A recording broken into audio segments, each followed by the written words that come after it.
8 கோடி மக்களின் பிரதிநிதியாக இருக்கக்கூடிய மாண்புமிகு முதலமைச்சர் அவர்கள் அவைக்குள்ளே வரும் பொழுது அமர்ந்திருக்கக்கூடிய எதிர்க்கட்சி தலைவருக்கு அந்த கண்ணியத்தை சொல்லிக் கொடுத்து 8 கோடி மக்களின் முதலமைச்சருக்கு அந்த மரியாதையை தர வேண்டும் என்ற கண்ணியத்தை சொல்லித்தர வேண்டும் என்பதை பேரவைத் தலைவர் வாயிலாக தெரிவித்துக் கொள்கிறேன்.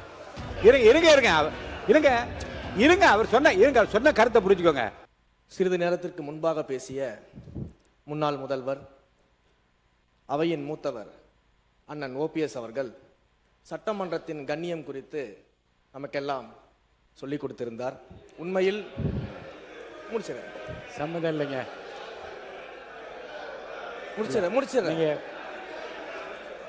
சொல்லிடுறேன். அதையெல்லாம் முதல் முறையாக சட்டமன்றத்திற்கு உறுப்பினராக வந்திருக்கக்கூடிய நாங்கள் கற்றுக்கொள்ள தயாராக இருக்கிறோம். அதுல எங்களுக்கு எந்த விதமான ஆட்சேபனையும் கிடையாது.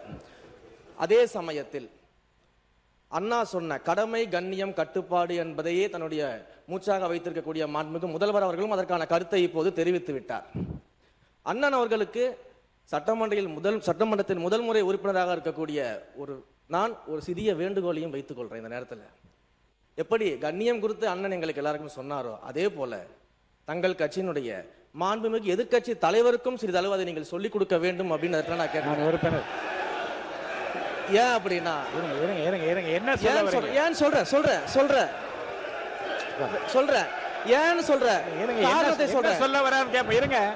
காரணத்தை சொல்றேன்.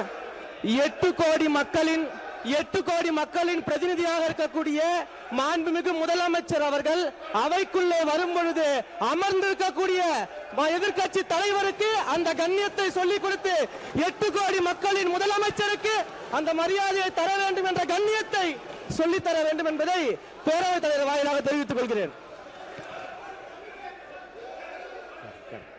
நீங்க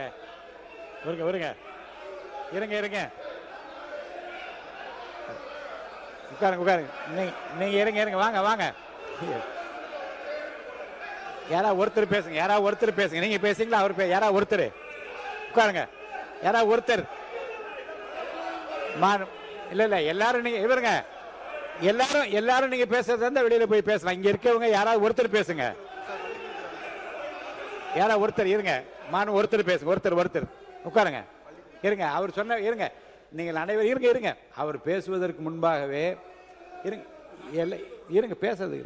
அவர் பேசுவதற்கு முன்பாக எல்லோரும் எழுந்து நின்று நீங்கள் எதை பற்றி பேச போகின்றார் என்ன என்று தெரியாமல் குரல் கொடுத்து கொண்டே இருந்தீர்கள். அவர் என்ன பேசினார் என்பதை உள்வாங்கி இருந்தால் அது குறித்து நீங்கள் தாராளமாக பதில் சொல்லலாம். அவர் சொன்னது நீங்கள் புரிஞ்சுக்கிட்டீங்கல்ல. அவையின் கண்ணியத்தை பற்றி அவர் சொல்லி நாங்கள் ஏற்றுக்கொள்கிறோம். அதன்படி நடக்கவும் தயாராக இருக்கிறோம். இருங்க சார். இருங்க அவர் சொன்ன கருத்தை புரிஞ்சுக்கோங்க. மாண்புமிகு முதலமைச்சர் வருகிற போது எல்லோரும் எழுந்து நின்று வணக்கம் தெரிவிக்கிறோம். எதிர்க்கட்சி தலைவர் உட்கார்ந்தே இருக்கிறாரே என்று அந்த கணிதத்தை அவர் சொல்ற தப்பா ரைட்டா? அது சொல்லுங்க. அதுக்கு பதில் சொல்லுங்கன்றேன். சொல்லுங்க. இருங்க. அதுக்கு நீங்க பதில் சொல்லுங்க. உங்களுக்கு பதில் சொல்ல அனுமதி அளிக்கிறேன். மாண்பு உறுப்பினர் நேரு அவர்கள். நீங்க சொல்லுங்க. அதுதான் அவர் கேட்டார். உட்காருங்க.